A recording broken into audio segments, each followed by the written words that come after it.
आज आज की क्लास में मैं और आप डिस्कस करने जा रहे हैं नॉवल। और नॉवल को समझने के लिए सबसे पहले एक दो चीज़ों को आपके लिए समझना बड़ा ज़रूरी है। नॉवल की भी कई इकसाम होती हैं और याद रखिएगा, ज़्यादातर तो ऐसी चीज़ें जो ख्याली हों उसको हम कहते हैं फिक्शनल, और ऐसी चीज़ें जो रियलिटी बेस्ड हों तो उसे हम कहते हैं नॉन फिक्शनल। बेसिकली नॉवल ज़्यादातर फिक्शनल होते हैं, लेकिन ये ज़रूरी नहीं है कि उसकी मुख्तलिफ टाइप्स है वो किस टाइप को लेकर चलते हैं। तो ये चीज़ जानना हमारे लिए इंतहाई ज़रूरी कि what is a fiction and what is a non fiction work. Now, the next question which I have got before you, and the thing which I am discussing in today's tutorial or class, that is novel.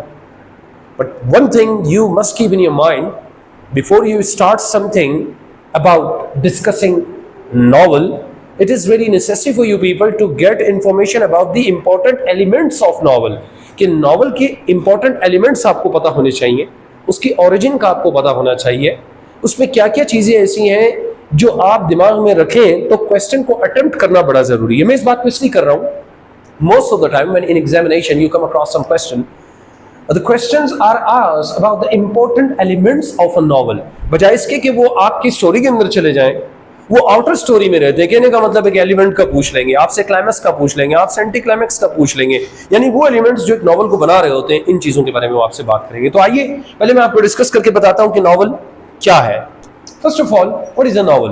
Literature में novel की क्या फादियत है? Let me discuss that. It says in literature, novel is a lengthy, fictional prose narrative that explores human experience through a detailed plot, well-developed characters, a specific setting, and underlying themes. देखिए, सबसे बड़ी बात है कि one thing you are supposed to keep in your mind: novel is a lengthy work, whereas short story, आपको याद होगा first year में आप शॉर्ट स्टोरी पढ़ा करते थे, जिसका कंपैरिजन मैं आगे ला रहा हूँ। एक क्वेश्चन दिमाग में आ सकता है कि sir then what is the difference between a short story and a novel. तो डेफिनेशन की पहली लाइन कहती है इट्स अ लेंथी वर्क। फिर दूसरा फिक्शनल प्रोज। प्रोज क्या होता है? There are two things, one poetry which is written in a rhyming scheme, poetical form, stanzas या कपलेट में लिखा जाता है। लेकिन बेटे when you talk about novel, that is written in a fictional prose. Prose का मतलब जैसे उर्दू में आप कहते हैं नसर, that is not written in poetical form, rather it is written in paragraphs। ठीक है। दूसरी बात देखिए, इसमें ह्यूमन एक्सपीरियंस को डिस्कस किया जाता है with a detailed plot. Plot क्या होता है? The sequence of events. जो चीज रूनुमा हो रही हो आपकी किसी स्टोरी में, नॉवल में, वो क्या है? प्लॉट है। प्लॉट बनता ही इवेंट से। अच्छा, दूसरी बात, वेल डेवलप्ड कैरेक्टर्स। नॉवल के अंदर बाज लोग इनको कैरेक्टर्स नहीं कहते, बाज औकात इसको कहते हैं डिस्कवरीज। डिस्कवरीज का मतलब क्या है कि मुख्तलिफ कैरेक्टर्स आते रहते हैं। शॉर्ट स्टोरी के अंदर 2 या 3 कैरेक्टर ज्यादा से ज्यादा अहम होते हैं, लेकिन अगर आप नॉवल की बात करें there is a variety of characters ज्यादा भी हो सकते हैं। ठीक है। अच्छा, स्पेसिफिक सेटिंग। सेटिंग का मतलब होता है कि कहां हुआ, किस जगह पे हुआ, कब हुआ, ये दो चीजें, व्हेन एंड वेयर। इसकी जगह क्या थी, इसका टाइम क्या था। और आखिरी बात क्या है? स्पेसिफिक थीम्स, कि भाई ये किस थीम्स को दिमाग में रख के बनाया गया है, किससे लेसन क्या मिलेगा, इसकी थीम क्या है। जब आप थीम समझते हैं तो आपके लिए किसी चीज को समझना आसान होता है। आइए बेटे अब हम चलते हैं इसकी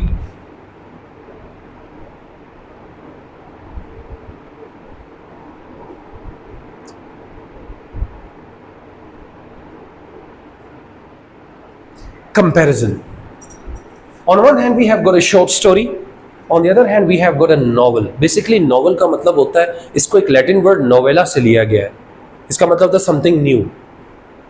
लेकिन अगर कोई बच्चा ये पूछे कि सर हमने तो शॉर्ट स्टोरी भी पढ़ी है, वो भी तो एक लेंथी वर्क था, और अब आप पढ़ाने जा रहे हैं नॉवल, तो ऑलमोस्ट एलिमेंट्स तो दोनों में तकरीबन एक जैसे मिलते हैं, तो सर फिर भी कोई डिफरेंस तो होगा दोनों में। आइए वो डिफरेंस दिमाग में रखिएगा। बेटे पहली बात, short stories usually tell one story and have a single plot. इसके अंदर एक ही प्लॉट होता है, एक ही थीम होती है, एक ही डिस्कशन, और ये वन रीडिंग में खत्म हो जाता है। ठीक हो गया। Whereas the main narrative of a novel should always be complemented by various subplots, यानी प्लॉट के अंदर सब प्लॉट्स, एक्शन के अंदर एक्शन, एक्शन के अंदर एक्शन, यानी इसमें एक मेन एक्शन होता है, उसमें कई एक्शंस होते हैं। ठीक है। दूसरी बात, it short stories typically of 1000 और 15,000 वर्ड्स। अगर शॉर्ट स्टोरी की ज्यादा से ज्यादा बात करें तो 1000 से 15,000 लफ्ज तक वो उस पर मबनी हो सकती है। लेकिन अगर हम नॉवल की बात करें तो उसकी कम से कम जो रिक्वायरमेंट है वो है, whereas novel typically ranges between 60,000 and 1 lakh words। 60,000 कम से कम लफ्ज होना जरूरी है, और 1 लाख तक भी जा सकते हैं। इसका मतलब नॉवल एक ज्यादा लेंथी वर्क है। अगली बात, In short stories, characters are limited to no more than 3, 2, 3, 4 भी हो सकते। कहने का मतलब है कि शॉर्ट स्टोरी की अगर आप बात करें तो करेक्टर्स की रेंज जो है वो लिमिटेड है। Whereas when you talk about novel, novels have the space for more character development, यानी वक्त के साथ साथ जो आप आगे जाते हैं डिस्कवरीज होती जाती हैं, मुख्तलिफ मेजर और माइनर कैरेक्टर्स उसमें आते चले जाते हैं। अगली बात, short stories focus on a dilemma. Something happens and needs to be resolved. यानी क्या चीज है, किसी चीज का होना और उसका हल होना, ये शॉर्ट स्टोरी के अंदर जरूरी है। लेकिन नॉवल में आप क्या कहते हैं? On the other hand, in novel there might be a stronger focus on developing the lead characters in a more profound way. इसमें जो डिस्कशन होगी कैरेक्टर के ऊपर वो जरा डिटेल्ड में डिस्कशन होगी, इसमें डिटेल में डिस्कशन नहीं होगी। अगली बात, everything in a short story needs to be succinct and second and precise. I mean, it should be in a shortened form. Short story की अगर आप बात करते हैं, so that should be in a shortened form, that should be precise. वो ज़्यादा lengthy नहीं हो सकती. Whereas in novel, detailed descriptive text can be used to build several scenarios. When you talk about novel, तो उसमें detail चलना पड़ता है आपको आगे। जब आप बात करें 60,000 से 1 लाख लफ्जों के ऊपर, तो इसका मतलब ये है कि उसमें आपने डिटेल में जाना होता है। अगली बात, short story usually tell one story and have a single plot. Short story के अंदर एक स्टोरी होगी और प्लॉट भी उसका सिंगल ही होता है। लेकिन whereas the main narrative of novel should always be complemented by various plots, subplots. इसका मतलब एक नहीं कई और एक्शंस भी उसके अंदर होते जाएंगे और उसके साथ साथ which develop as new characters and stories join the action. यानी आप एक एक्शन से बात शुरू करते हैं और एक्शन के बाद कई एक्शन और डिस्कवरीज होना शुरू हो जाए। डिस्कवरी से मेरा मतलब नए कैरेक्टर्स और नए इवेंट्स आना शुरू हो जाते हैं। तो साबित ये हुआ कि दोनों के अंदर एक बहुत बड़ा डिफरेंस पाया जाता है। आगे बढ़ते हैं। अब बेटे याद रहे कि when you talk about novel, as I discussed, when you come across a question about novel, there will be certain things which will be very important for you people to know. Sometimes you come across the question regarding these elements. बाज़ औक़ात वो आपसे direct ये question पूछ लेते और ये भी नहीं कहते कि the novel you have gone, वो कहते हैं आपने कोई भी लिटरेरी वर्क पढ़ा है, आपको अगर प्लॉट का पता है तो जरा उसके प्लॉट को बताएं वो क्या है। तो इसका मतलब ये हुआ कि वो थोड़ा सा कॉन्सेप्चुअल डिस्कशन करने के ऊपर जा रहे हैं। आइए देखते हैं, इसको बिग सेवंस भी कहते हैं। मैं कहता हूं 7 एलिमेंट्स ऑफ नॉवल। नॉवल के 7 एलिमेंट्स होते हैं जिसको आपने सीखना जरूरी है। पहली बात, that's where the big 7 come in. These 7 elements are characters. Characters क्या है? Are the people or the characters or the figures who are playing an important role in the development of your story. Number 2, plot. Plot से मुराद events, जो कुछ होने जा रहा है, जो कुछ हो रहा है, उनके सीक्वेंस को कहते हैं प्लॉट। सेटिंग, व्हेन, वेयर, कब, कहां। व्यू पॉइंट, देखिए व्यू पॉइंट आपको कहते हैं फर्स्ट पर्सन व्यू पॉइंट, अगर राइटर खुद से कोई बात कर रहा है। सेकंड पर्सन व्यू पॉइंट, जो कि लिटरेचर में बहुत ज्यादा कम होता है, उसके चांसेस ऑलमोस्ट 30% तक भी कम होते हैं, नजर कम आता है। Third person view point is the most common, I mean the commonest one. उसमें ही, शी, इट कोई भी नाम फर्जी लगाया जा सकता है, इसको कहते हैं व्यू पॉइंट। और theme, you know very well कि भाई इसका आप किस मौजू को लेकर थीम को बना रहे हैं। और आखिरी बात होती है स्टाइल एंड स्ट्रक्चर। स्टाइल क्या है, स्ट्रक्चर क्या है, ठीक है। अच्छा, अब अगर आप बात करते हैं प्लॉट की, सबसे पहले प्लॉट को देख लीजिए, क्योंकि प्लॉट के अंदर पहले तो हमने डिस्कस कर लिया कि भाई वो इंपॉर्टेंट एलिमेंट्स थे। अब अगर आप प्लॉट के अंदर आते हैं तो प्लॉट के अंदर से क्वेश्चन आ जाता है, what do you think about that, what was the exposition of the novel, जिसे हम बिगिनिंग कहते हैं। या वो पूछ सकता है what is the rising action, write down the rising action of a piece of literature you have gone through. कि आपने लिटरेचर में, वो ये भी नहीं कहेंगे कि आपने जो नॉवल पढ़ा, वो ये भी कह सकते हैं कि जो भी लिटरेरी वर्क आपने पढ़ा है उसमें कोई राइजिंग एक्शन बताएं कि वो क्या था। Basically the examiner wants to know how much grip you are having on some literary works. देखिए, पहली बात एक्सपोजिशन, दूसरी बात क्या चीज होगी, राइजिंग एक्शन, तीसरी बात क्लाइमैक्स, चौथी बात falling action, and the last one is resolution, जिसको हम कंक्लूजन भी कहते हैं। अब इनको एक एक करके डिस्कस करके आपको बताता हूं। सबसे पहले अगर बेटे बात की जाए, सवाल यूं ही आ जाए, do you have any idea about exposition, write down, explain exposition. वो एग्जांपल भी आपसे मांग सकता है, लेकिन एग्जांपल एग्जाम में मांगी जाती है। लेकिन बेटे if somebody does not know what exposition is, जिसे बिगिनिंग भी कहते हैं दूसरे लफ्जों में, मुझे क्या पता ये क्या है, इसमें क्या चल रहा है, क्या होता है, तो आप लिख भी नहीं सकते। जब आपको एक्सपोजिशन का पता ही नहीं तो आप स्टोरी से क्या चीज उठा के वहां पे लिखेंगे, जरा गौर कीजिएगा। In literature exposition is the part of a story और अ नॉवल, क्योंकि स्टोरी ही नॉवल के अंदर चल रही है ना कोई, that provides readers with essential background information. जैसे कि आप स्टार्ट करते हैं, पता तो चले कि किस बात को लेकर चल रहे हैं, क्या मौजू है जिसको लेकर हम डिस्कस कर रहे हैं। अगर आपको याद हो, हमने पढ़ा था द नेकलेस, तो नेकलेस में अपनी लेडी के बारे में पता चला, शी वॉज क्वाइट ग्रीडी, उसको बड़ा शौक था कि मैं नए नए कपड़े और महंगी चीजें पहनूं, अपने स्टेटस से खुश नहीं थी। ये बैकग्राउंड इंफॉर्मेशन दे रहे थे उसको। बिल्कुल इसी तरह बेटे एक्सपोजिशन क्या होता है, this is the beginning where you are going to give lead. Lead क्या होता है कि पूरे नावल को आप एक पैराग्राफ के अंदर फोल्ड करके दे देते हैं कि भाई ये वो डिटेल्स हैं जिसको आगे जो 10 सफ़े हैं वो इस चीज के बारे में आपको इंफॉर्मेशन देंगे। तो एक्सपोजिशन के बारे में वो पूछ सकता है, okay, such as character details, setting and the basic conflict to help them understand, to help them understand the narrative. मकसद ये होता है कि पढ़ने वाला जब आगे चल रहा होता है वो पहले ये देखेगा कि जिस स्टोरी को मैं पढ़ने जा रहा हूँ बेसिकली इसमें है क्या, होने क्या जा रहा है। तो आप उसको बता देते कि this story is basically about a necklace, a lady who was quite rich, quite pretty, but she married to a very poor personality. She was not happy. She was considering it a stroke of luck. She was considering it sort of, the negative role of nature in her life. So whatever she was having, she was not happy. And just because of her greed, she had to pay the price.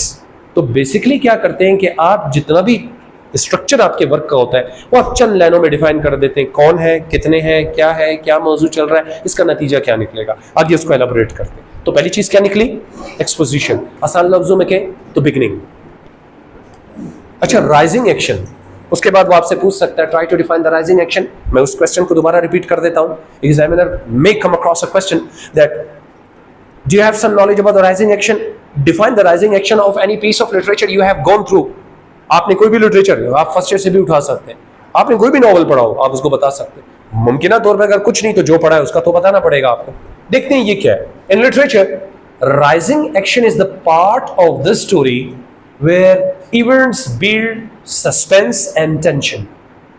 यहां से suspense और tension, you make the reader curious, you create curiosity, आप बेचैनी और एक suspense पैदा कर देते हैं कि बंदा कहता है मोर, अब क्या हुआ, अब क्या हुआ, अब क्या हुआ। This is what we call rising action, developing the central conflict and pushing the plot toward the climax. अब क्लाइमेक्स तो हाईएस्ट पॉइंट है, लेकिन उससे पहले जो आप जगह लेते हैं वो राइजिंग पॉइंट। सबसे पहले आपने बिगनिंग की, आपने फिर राइजिंग पॉइंट के। मैं इसका एक छोटा सा आपको बेसिकली एक डायग्राम भी दिखा दूंगा इन कमिंग लेक्चर, लेकिन आज तो एक बेसिक हमें एक एक चीज को हम डिस्कस कर लें। So what is the rising action, where the writer aims to create some suspense and sort of curiosity and tension in readers, in audience। पढ़ने वालों के लिए एक बेचैनी पैदा करना, बेताब रहे कि अब क्या हुआ, अब क्या हुआ, अब क्या हुआ। This is what we call rising action. The next element we have got climax.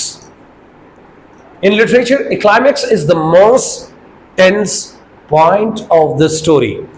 Do you remember when we went through the story, The Last Leaf in first year?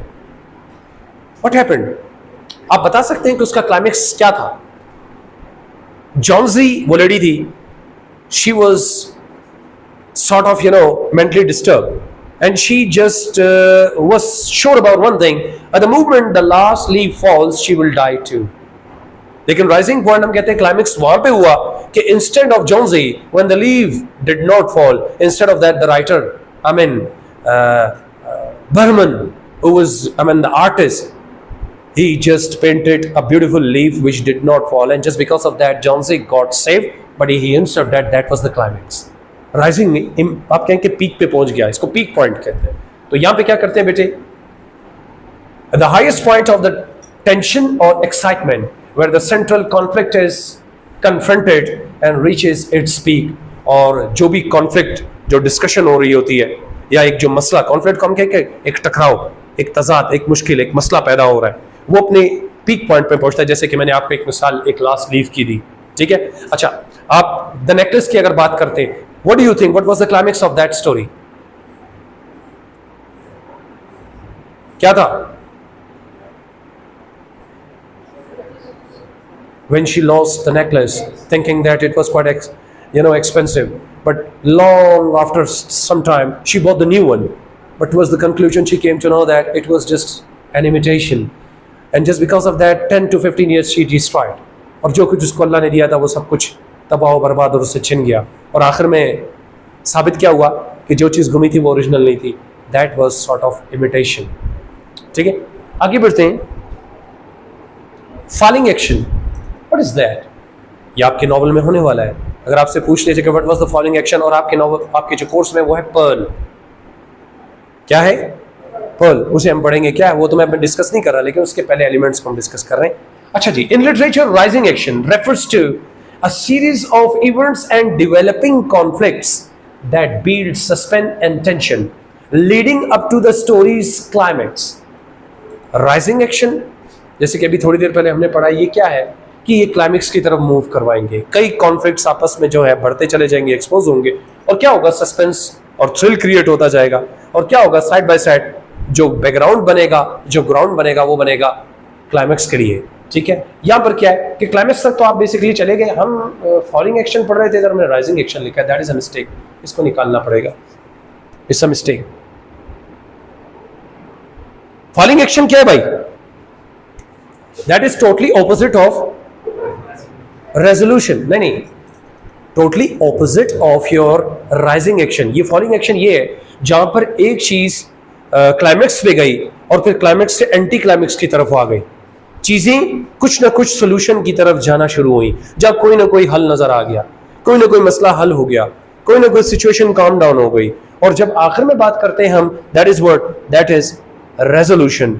और रेजोल्यूशन क्या है? जो लास्ट पॉइंट होगा वो है, in literature a resolution is the conclusion of a story where the main conflicts are resolved, loose ends are tied up, and questions are answered, bringing the story to a final ending. Start आपने किया beginning से, exposition, story को expose किया। Rising action, जहां से कहानी conflict की तरफ, क्लाइमेक्स की तरफ बढ़ना शुरू हुई, जहां पे बहुत सारे कॉन्फ्लिक्ट्स आपको नजर आना शुरू हुए। क्लाइमेक्स पे आप पहुंचे, जो हाईएस्ट पॉइंट तक बात पहुंच गई, जहां पर बहुत सी चीजों आपको पता चल गया कि मेन कॉन्फ्लिक्ट क्या मसाइल है। उसके बाद आप राइजिंग फॉलोइंग एक्शन की तरफ आए, जहां जिसे हम एंटी क्लाइमेक्स भी कह सकते हैं, यानी थोड़ा सा चीजों के अंदर एक आप कह सकते हैं रिलैक्सेशन पैदा हुई, थोड़े से मसाइल हल होना शुरू हुए। और जब आप रेजोल्यूशन की तरफ आते हैं तो क्या होता है? स्टोरी के अंदर जितने भी कॉन्फ्लिक्ट्स होते हैं वो सारे के सारे हल होते नजर आते हैं। जैसे कि हम बात करते हैं लास्ट लीफ की तरफ दोबारा चले जाते हैं, उसमें सोल्यूशन कैसे हुआ कि जोंसे के दिमाग में जो एक बात थी कि I will die with the falling of a leaf, she did not die, तो उसको ये पता चला कि दैट इज इंफीरियरिटी कॉम्प्लेक्स और pessimism is a sin. It is sin to think negatively, कि बुरी तरह नहीं सोचना चाहिए, इंसान को नेगेटिव नहीं होना चाहिए, बजाय इसके कि वो मरती वो नहीं मरी। इसका मतलब that was something fixed into her mind, वो एक सोच थी उसके माइंड में, लेकिन हकीकत में ऐसा कुछ भी नहीं था। और थीम क्या बनी? थीम क्या बनी इस रेजोल्यूशन के बाद कि जो भी स्टोरी, फॉर एग्जांपल हम अगर बात करते हैं द नेकलेस की, तो उसकी थीम ये थी, one must not be greedy, one must be thankful whatever one has. जो कुछ किसी के पास है उसको उस पर शुक्र अदा करना चाहिए, बजाय इसके कि वो इससे बिल्कुल डिसकंटेंटमेंट शो करे। बिल्कुल इसी तरह जब हमने जोन्स से लास्ट लीफ पढ़ा था फर्स्ट ईयर में, तो उस पर बात हुई कि लास्ट लीफ वो ये सोच बैठी थी कि पत्ता गिरा तो वो भी जाएगा, और she was counting down. But ये रोल जो मास्टरपीस, जो बरहमन एक राइटर था, आर्टिस्ट था, जिसकी पूरी जिंदगी की कोशिश थी कि मैं अपनी जिंदगी में को मास्टरपीस बनाऊं, उसने ये पत्ता बनाकर साबित कर दिया कि that was the masterpiece of that writer.